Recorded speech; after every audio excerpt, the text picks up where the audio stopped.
क्या आप भी हाई इन्फ्लेशन दौर से गुजर रहे हैं, जिसके वजह से मिलने वाला इंटरेस्ट आपके लिए कम हो रहा है? क्योंकि बैंक से जो इंटरेस्ट मिल रहा है वो आपका इन्फ्लेशन को बीट नहीं कर पा रहा है और इसके वजह से आपका जो सेविंग्स है उसका परचेजिंग पावर दिन ब दिन कम होता रहा है। तो आज हम इस वीडियो में ऐसे एक डेब्ट इंस्ट्रूमेंट के बारे में बात करेंगे जो आपको बैंक से 2 से 4% से ज़्यादा रिटर्न देने का कैपेबिलिटी रखता है। तो नमस्कार, welcome to money group and मैं हूँ Chinmay Nanda. Let's begin the topic.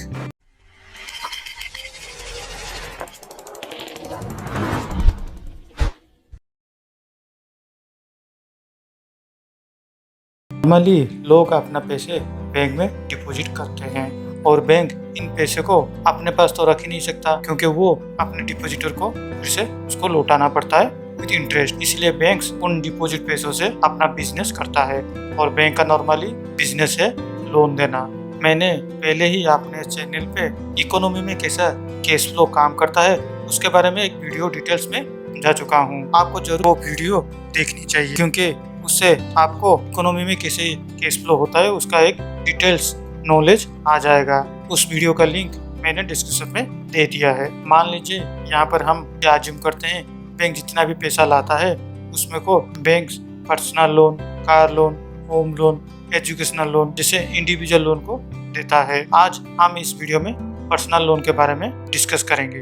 मान लीजिए एक आदमी है जो अपना पैसा बैंक में डिपॉजिट कर रहा है और बैंक उसी अमाउंट को किसी एक और आदमी को दे रहा है लोन पर्पज पे, पर्सनल लोन। हालांकि बैंक ऐसे कैसे नथुगेरे को लोन नहीं देता है। लोन देने से पहले बैंक उसका सिविल स्कोर, इनकम डिटेल्स, बाकी सब कुछ जांचता है ताकि उसे फिर से जो पैसा लोन के आकार पे दिया गया है वो उसे वापस मिल सके और उसके बदले में जिसे लोन दिया गया है उसे लोन अमाउंट के साथ इंटरेस्ट वसूला जाता है। नॉर्मली पर्सनल लोन पे 14 से 15% का मिनिमम इंटरेस्ट चार्ज करता है बैंक्स और उसी इंटरेस्ट से बैंक अपने डिपॉजिटर को डिपॉजिट अमाउंट के साथ कुछ इंटरेस्ट भी लौटाता है। यहाँ पे हम अज्यूम करते हैं बैंक अपने फिक्स डिपॉजिट पे 6% का ब्याज अपने डिपॉजिटर को लौटा रहा है।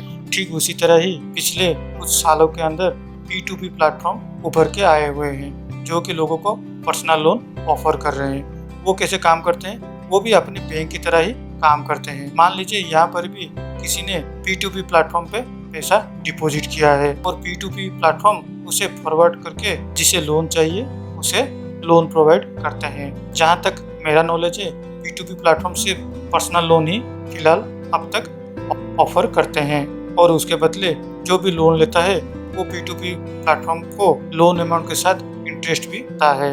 लेकिन यहाँ इंटरेस्ट बैंक के मुकाबले थोड़ा कम ही रहता है। यहाँ पर हम अज्यूम करते हैं 12% के इंटरेस्ट लोन पे और ठीक उसी तरह P2P प्लेटफॉर्म अपने डिपॉजिटर को डिपॉजिट अमाउंट के साथ इंटरेस्ट भी लौटाते हैं।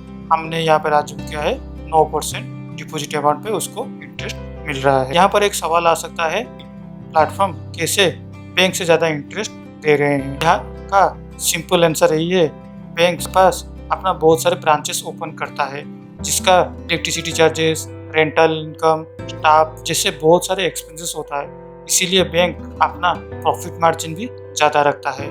लेकिन दूसरी तरफ P2P प्लेटफॉर्म का ब्रांचेस नहीं होता, ज़्यादातर वो एक ऑनलाइन प्लेटफॉर्म होता है और कहीं एक जगह पर उनका हेड ऑफिस होता है जहाँ से वो लोग ऑपरेट करते हैं। इसीलिए P2P प्लेटफॉर्म का बैंक के मुकाबले एक्सपेंसेस कम है तो उनका प्रॉफिट मार्जिन भी कम ही रहता है। इसलिए वो लोगों को ज़्यादा इंटरेस्ट डिपॉजिटर्स को दे पाते हैं और जो लोन लेते हैं उन्हें कम इंटरेस्ट पे लोन दे सकते हैं। आज हम ऐसे ही एक P2P प्लेटफॉर्म के बारे में बात करेंगे जिसका नाम है लिक्विड लोन्स। पहले हम लिक्विड लोन्स कंपनी के बारे में थोड़ा रिसर्च करते हैं और देख लेते हैं इसका पास्ट परफॉर्मेंस कैसा है। ये रहा लिक्विड लोन्स का ऑफिशियल वेबसाइट। अगर आप चाहें तो खुद भी इसे देख सकते हैं। पहले हम चलते हैं इस कंपनी का फाउंडर के बारे में थोड़ा जान लेते हैं। हम आते हैं अबाउट अस के पेज पे और अबाउट अस पेज में यहाँ पर दिखता है इस कंपनी का फाउंडर का नाम है अचल मित्तल और गौतम अदुकिया। अगर प्रोनाउंस में कुछ गलत हो जाए तो हमें माफ़ कर दीजिएगा। और ये दोनों पहले ही एक और कंपनी में काम कर चुके हैं या फिर कंपनी को क्रिएट कर चुके हैं जिसका नाम है रेंटो मोजो। और आज के दिन में इस कंपनी फंडेड है मैट्रिक्स पार्टनर के द्वारा, जिसे ओला कैब, रैप्टो, क्विकर एंड क्लाउड9 के जैसे कंपनियां भी फंडेड हो चुके हैं। अभी नीचे आते हैं इस कंपनी का प्लेटफॉर्म का परफॉर्मेंस के बारे में। यहाँ पर अगर हम देखते हैं तो 2019 से 2022 तक आपका कंपनी का जो नेट परफॉर्मिंग एसेट कितना है उसके बारे में डिटेल्स दिया गया है। तो अभी तक जून 2022 तक का ही इनका डाटा अपडेटेड है, जहाँ पर उनका ग्रॉस एनपीए 0.16% था, जो कि बहुत अच्छा माना जाता है। अगर आप आरबीआई की साइट पे भी जाते हैं तो यहाँ पर भी वो लोग मेंशन किए हैं, जो भी P2P प्लेटफॉर्म है वो NBFC का एक टाइप के जैसा काम करता है, जिसका NBFC P2P डिस्क्रिप्शन में लिखा रहता है। अगर आप चाहे इस लिंक को मैं डिस्क्रिप्शन में डाल दूंगा, आप चाहे तो NBFC P2P के बारे में आप डिटेल्स आरबीआई के पेज में जाके देख सकते हैं। अब यहाँ पे आ जाता है इस पे क्यों इन्वेस्टमेंट करें। तो लिक्विड लोन्स के P2P प्लेटफॉर्म पे इन्वेस्टमेंट करने का कुछ रीजन्स यही है कि आप जो अमाउंट इन्वेस्टमेंट कर रहे हैं उसके ऊपर आपको जो रिटर्न मिल रहा है वो इन्फ्लेशन से थोड़ा 3 से 4% का ज़्यादा होने ही वाला है। और यहाँ दोनों ही ऑप्शन, लिक्विड ऑप्शन और लॉक इन स्कीम भी अवेलेबल है, और उससे ज़्यादा यहाँ पर मंथली भी पे आउट भी आप ले सकते हैं। और डाइवर्सिफिकेशन की बात करें तो आप जो यहाँ पे पैसा इन्वेस्ट करते हैं वो उन्हीं लोगों को ही लोन देते हैं जिसका एवरेज सिबिल स्कोर 750 से आसपास हो या फिर उससे ज़्यादा ऊपर हो। सिर्फ सिबिल स्कोर ही 750 होने से भी नहीं होता है, उसके अलावा एक एडिशनल एवरेज इनकम भी उनका 9 लाख के आसपास होना चाहिए। कि ऐसा माना जाता है कि जिन लोगों का हाई इनकम होता है वो लोग लोन अच्छी तरह से रिपेमेंट कर सकते हैं। और सबसे बड़ी बात, आपका जो भी अमाउंट आप इन्वेस्ट कर रहे हैं वो कहीं 1 या 2 बोरोर को के अंदर डिवाइड नहीं हो रहा है, करीब 200 से ज़्यादा बोरोर के साथ वो डिवाइड होके उनको लोन दिया जाता है। कोई लोन्स का कुछ एडवांटेजेस यही है कि वो अब तक 550 करोड़ के आसपास का डिस्बर्समेंट कर चुका है लोन के हिसाब से। ये आरबीआई रेगुलेटेड है, क्रिसिल का एक्सेस है, और इन्वेस्टमेंट के लिए ये इन्वेस्टर का फास्ट अप्रोच चॉइस भी यही है। तो चलिए देख लेते हैं आप यहाँ से कैसे इन्वेस्टमेंट कर सकते हैं। मनी ग्रुप का इन्वेस्टर लॉगिन प्लेटफॉर्म है, जहाँ पर आप लिक्विड लोन्स के साथ और भी दूसरे इन्वेस्टमेंट में इन्वेस्ट कर सकते हैं। फिलहाल इसका लिंक डिस्क्रिप्शन में मैंने दे दिया हूँ। अगर आप पहले से ही मनी ग्रुप का एग्जिस्टिंग क्लाइंट है तो आपके पास यूजर आईडी और पासवर्ड आपके मेल पे सेंड कर दिया गया है। अगर आप नया इन्वेस्टर है मनी ग्रुप के लिए तो आप इस साइन अप पे जाके आपका बेसिक डिटेल्स दीजिए और आपका अकाउंट क्रिएट हो जाएगा। पहले मैं अपना अकाउंट लॉगिन करता हूँ और आपको आपके पेज में ले जाता हूँ। ये एक क्लाइंट का लॉगिन पेज है। यहाँ पर आप देख सकते हैं, यहाँ पर है mutual fund, P2P loan, stocks. आज हम P2P लोन इन्वेस्टमेंट के बारे में ही सिर्फ बात करेंगे। यहाँ अगर आप P2P लोन इन्वेस्टमेंट पे क्लिक करते हैं तो यहाँ पर आता है वाई लिक्विड लोन्स और एक पेज आता है लिक्विड लोन्स। यहाँ पर आप क्लिक कीजिए तो यहाँ पर आपका जो भी बेसिक डिटेल्स होगा हम मनी ग्रुप के साथ, वो डिटेल्स ही आपका आ जाएगा। यहाँ पर आप अपना लिक्विड लोन्स का पासवर्ड सेट कीजिए और यहाँ पर आके सबमिट कर लीजिए। इसके बाद आपको एक पॉपअप मैसेज दिखाई देगा, thanks for registering, you will shortly receive A welcome email and another investor agreement email from info@liquidloans.com से। यहाँ पर अगर आप क्लिक करते हैं तो KYC पर्पज के लिए आप अपना जो बैंक डिटेल्स है उसका एक कैंसिल चेक यहाँ पर अपलोड कीजिए।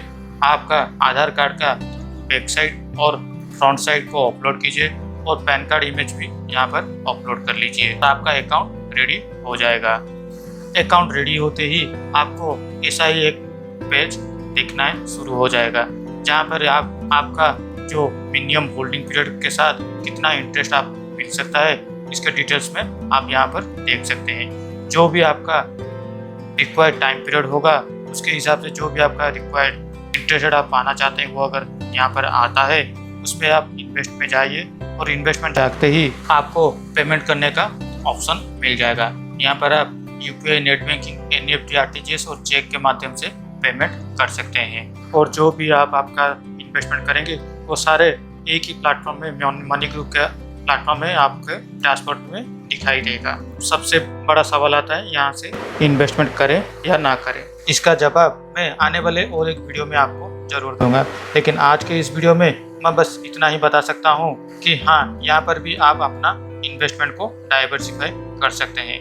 लेकिन P2P प्लेटफॉर्म का भी एक डार्क साइड होता है, यानी डिमेरिट भी होता है, उसे भी आप जान लीजिए। RBI के मुताबिक अगर आप किसी भी बैंक से फिक्स डिपॉजिट या सेविंग्स अकाउंट में पैसा रखवाते हैं तो वहाँ से आपको 5 लाख तक का इंश्योरेंस मिलता है।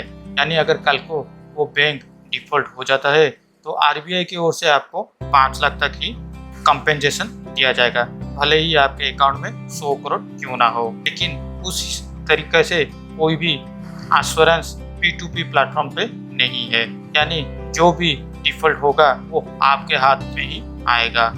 इसीलिए आप उतने ही अमाउंट यहाँ पे इन्वेस्टमेंट कीजिए जितना कि अमाउंट कल को अगर कुछ हो जाता है तो आपका फाइनेंशियल सिचुएशन में एक बर्डन ना हो जाए। और क्यों इस पे इन्वेस्टमेंट करना चाहिए, इसका एक डिटेल एनालिसिस में आने वाले एक वीडियो में ज़रूर बताएंगे। आज के लिए इस वीडियो में बस इतना ही। अगर वीडियो अच्छा लगा हो तो इस वीडियो को लाइक एंड शेयर कीजिए ताकि ऐसा फाइनेंशियल नॉलेज सभी के साथ पहुंच सके, और इस चैनल को सब्सक्राइब करना ना भूलें।